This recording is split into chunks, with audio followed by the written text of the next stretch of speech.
Okay, for anyone interested, my manual tomato press is also an OMRA, made by OMRA, and it is a 2200 number 4 manual tomato squeezer. Virtually the same thing in a much simplified form with no motor and just a crank handle, and this one will be a little bit easier to wash.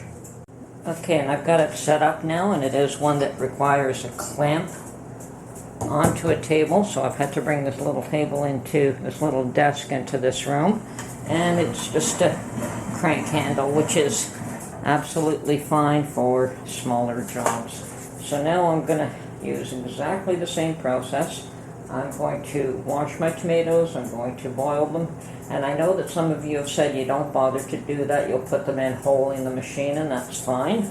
Nothing wrong with that. I prefer to boil them until the skin split for a number of reasons, and one of them is so that I can drain some of the water out before it is processed. Yes, the boiling does add more liquid to the tomatoes, but it also gives me an opportunity to press the liquid out before it gets strained, so I can get the consistency that I want, rather than boiling it down after the fact to get it more consistent.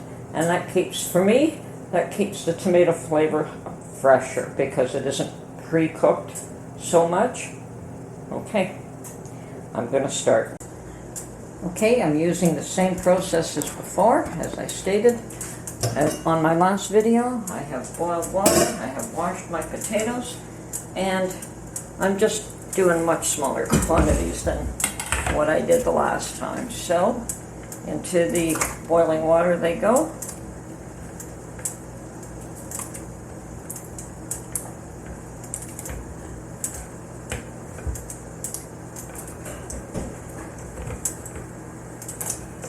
And once again, you're basically just a little over blanching them, and when the skins have split, we will pull them out and let them drain.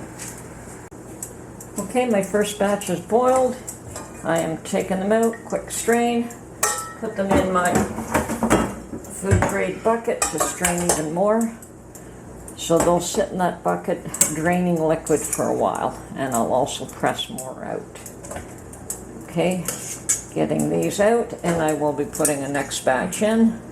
This is a slower process, just using one pod, but I should get it done in very short amount of time considering how long the other stuff took me. Okay, the potatoes have been washed. Okay, here is my food grade bucket. Washed potatoes in the sink, and we'll grab a bunch more to throw into the boiling water bath.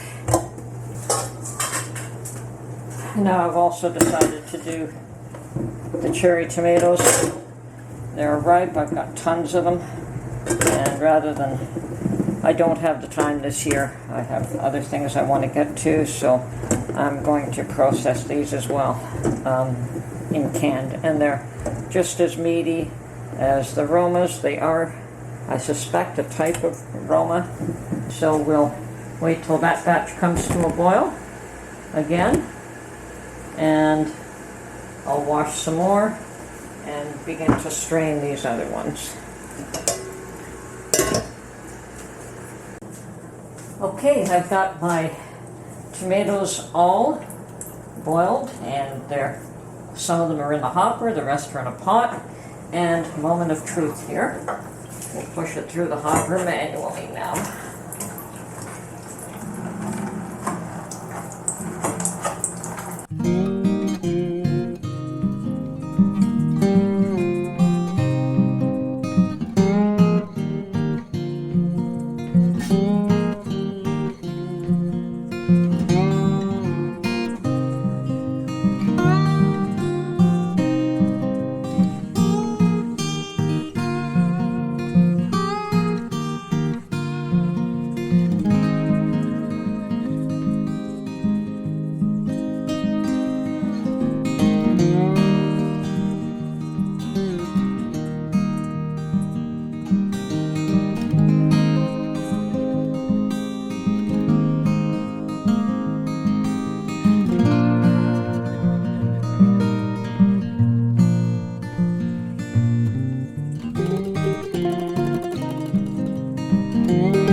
Okay, I've got my 23-quart pressure canner on the stove, and I am not going to pressure can these. I'm going to water bath can them, so the water has to be above the surface of each of the jars by a few inches.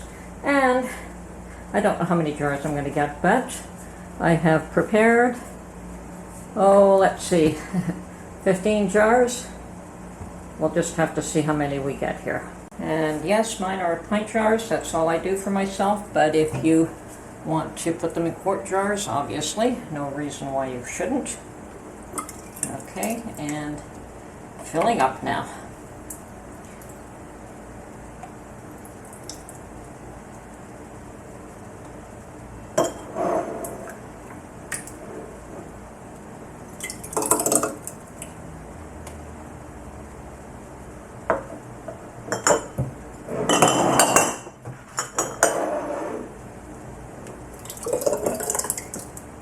Here we go.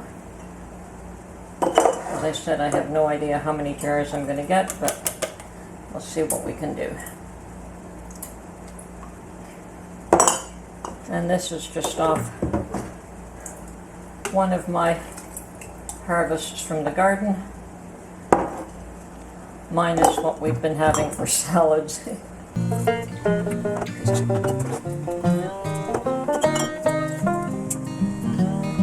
Okay, unfortunately it's going to have to be more than one run because I've got more than 9 jars, and also, fortunately, I have more than 9 jars.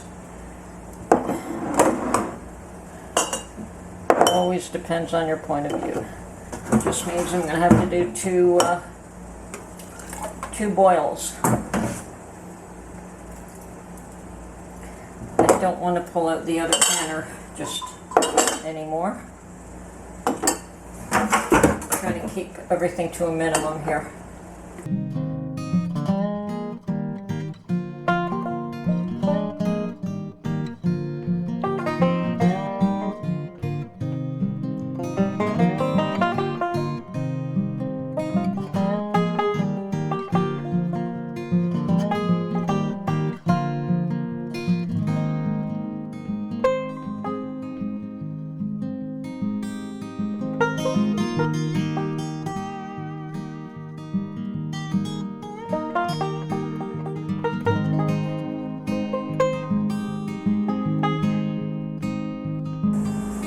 Okay, I've got my vinegar, and I will be cleaning the rims of each of these jars.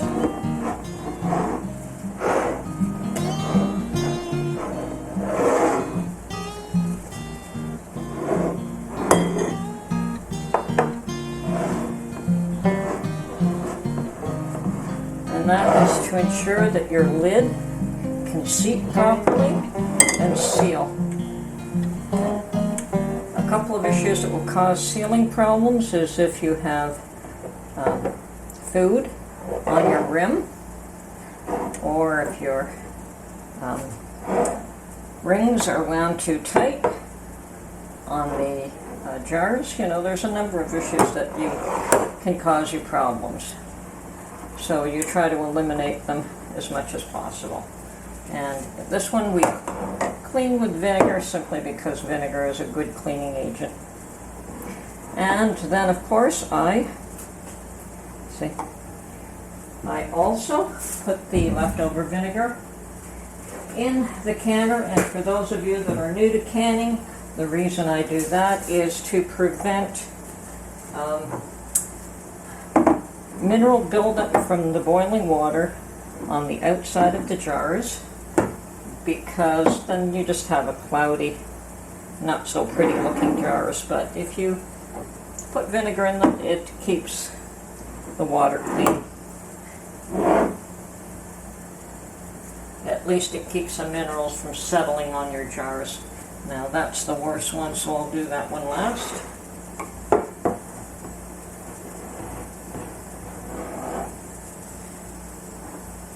Okay. There you are. Okay, so I've got my little magnetic lid lifter, and and the reason I use this, I mean you don't have to use it, but the reason I use it is to keep your hands off the lids as well. Keep the lids clean.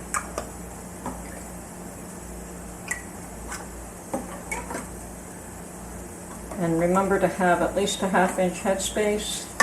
I think I have one that's a little tight, and I may want to change that, hopefully without disturbing. Okay. Someone else has suggested all you need is a 1/4 inch headspace, and they might be right about that for puree. I don't think my mother ever left an inch headspace. But you do want to leave some, obviously. So yes, an inch to a 1/4, sorry, 1/2 an inch, and you're playing it safe.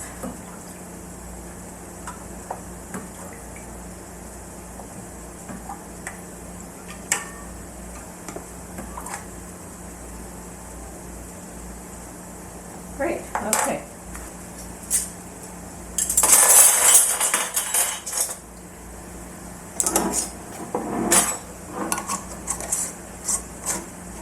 Finger tight.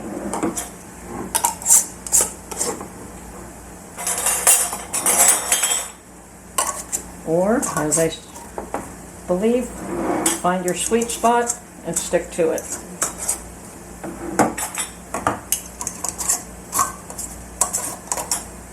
And if you do them too tight, your lids will buckle. So you don't want to do that.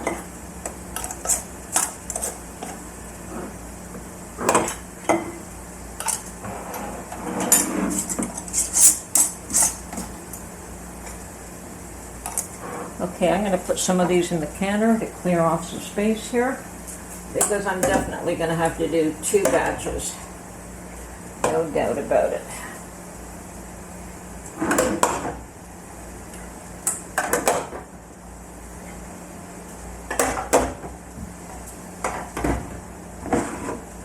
And you can see I still have room here, just barely, but I do have room in this one. So, and I better put a tiny bit of vinegar in this one as well, otherwise I'll have cloudy jars here.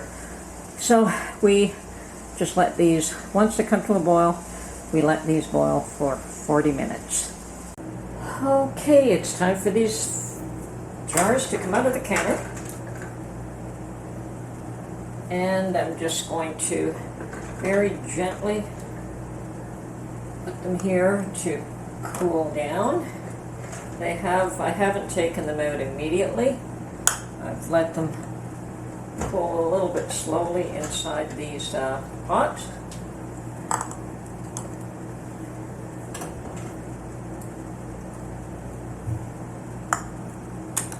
I always find that I have more issues if I'm trying to hurry and get things out too quick.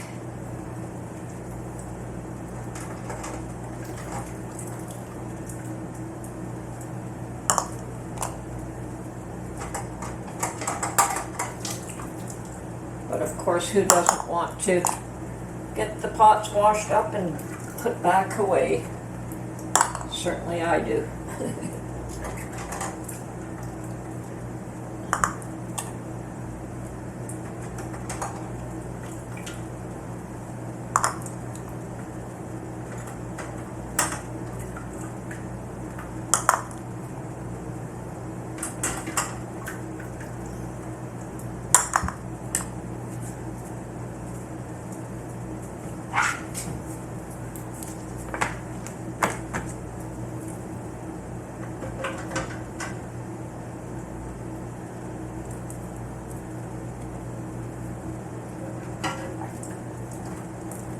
Okay, and there's another successful canning job. This is Tony from her Homestead Skills. I hope you enjoyed this video showing how I use the manual tomato press, and it is work. Don't get me wrong, it's still a lot of work to turn that manual crank, but hey, for this size of batch to do, it's actually perfect. Anyway, hope we'll catch you on the next one. Have a great day. Bye for now.